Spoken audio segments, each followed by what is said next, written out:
नमस्कार, commodity roundup की इस खास पेशकश में आपका स्वागत है। दिवाली से दिवाली तक कैसे रही कमोडिटीज की चाल, किसने दिया निवेशकों को सबसे ज्यादा रिटर्न, बताने और आगे की आपकी स्ट्रैटेजी बनाने में आपकी मदद करने के लिए हमारे साथ मौजूद हैं आईएफएल सिक्योरिटीज के अनुज गुप्ता, मेहता इक्विटीज के राहुल कलांत्री, निर्मल बैंक कमोडिटीज के कुणाल शाह और आनंद राठी के नवीन माथुर। आप सबका कार्यक्रम में स्वागत है।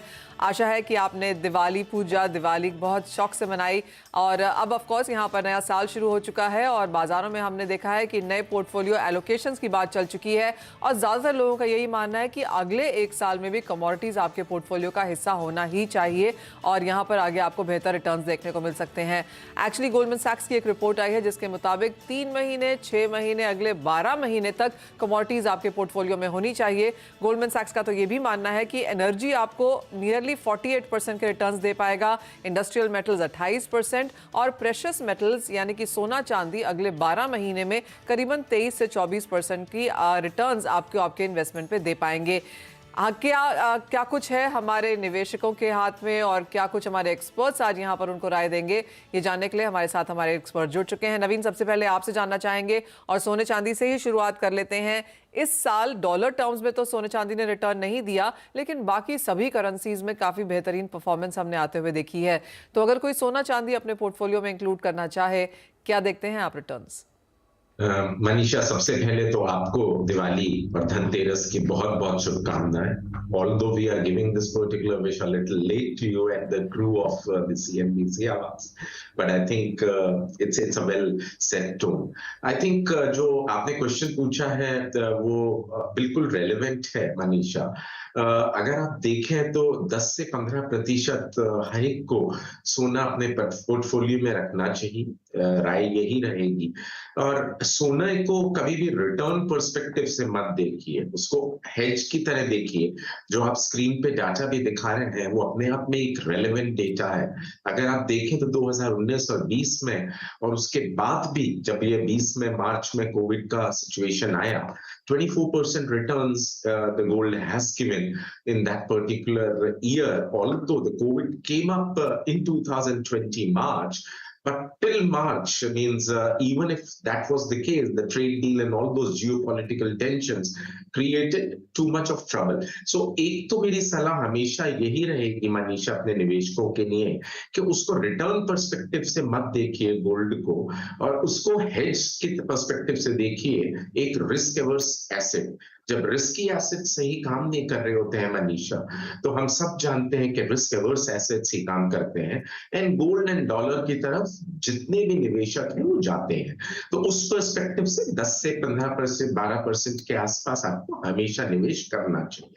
मेरी अगर आगे का देखना है, तकरीबन से for example till December, I think the gold would be neutral to bearish as of now, because Russia Ukraine has been discounted more or less. It is the British political concerns which have been thrashed out yesterday.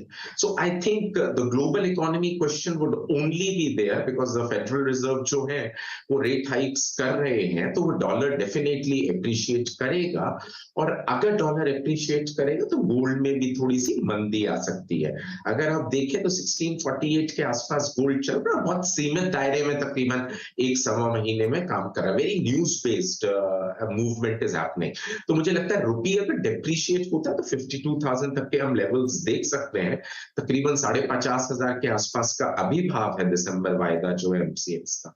मेरा मानना ये है कि 51 and half तक एक jerk reaction में देख सकते हैं, but it will be neutral to bearish because of the currency factor. The only positive is the geopolitical concerns with respect to Russia Ukraine, अगर कोई adverse call नहीं आता है तो, and the second one is the global recession which people are looking forward to. So I would recommend to go against the sell, means वैसे तो आप 50 और 51 के आसपास ही देखेंगे गोल्ड को, पर मैं फिर भी अगर इंट्राडे पोजीशन या 1-2 दिन के लिए किसी को पोजीशन लेनी है तो you can by around the current market prices of 50,500। Stop loss जरूर लगाइए 350 के आसपास, 50,000 350 के आसपास, और 50,900 तक की 1-2 दिन में तेजी देख सकते हैं मनीष।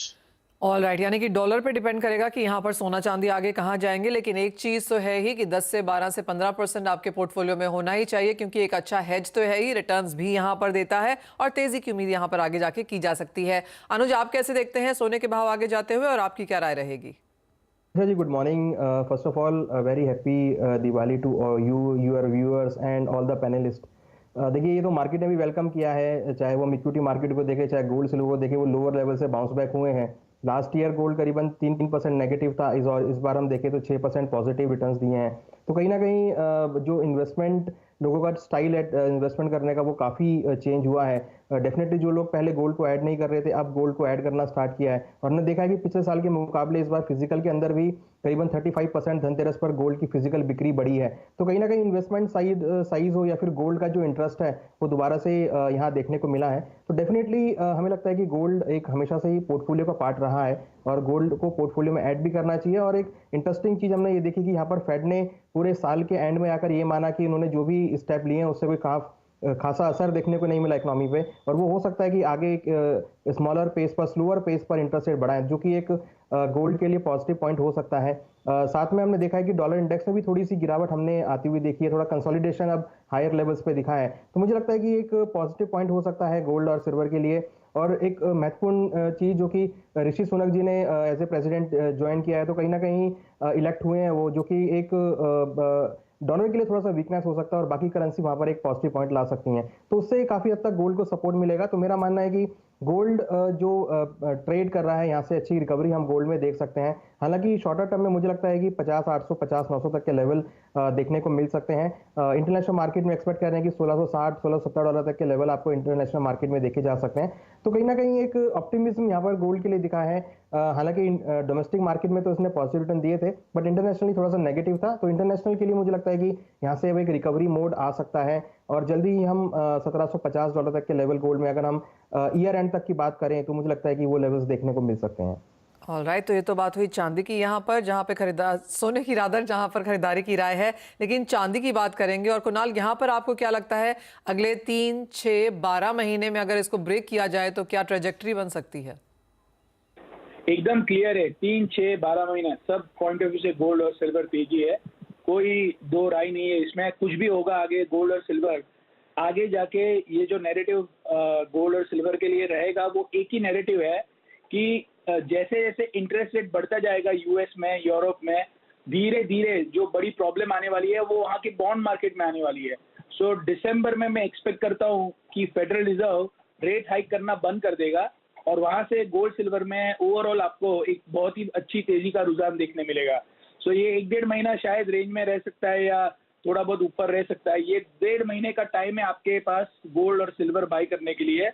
नेक्स्ट साल गोल्ड और सिल्वर में मेजर तेजी होने वाली है।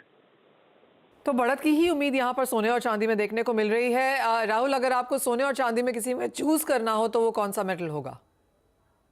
Silver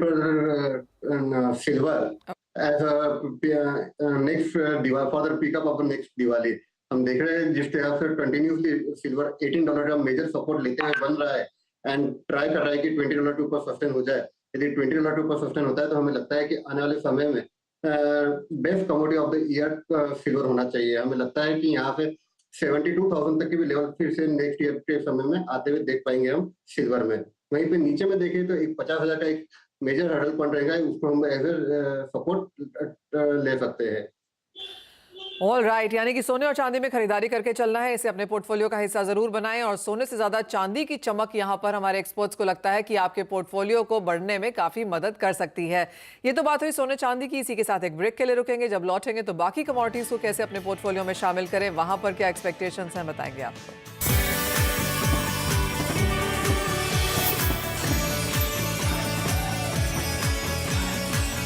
फ्यूचर एक्सप्रेस में आप सभी का स्वागत है।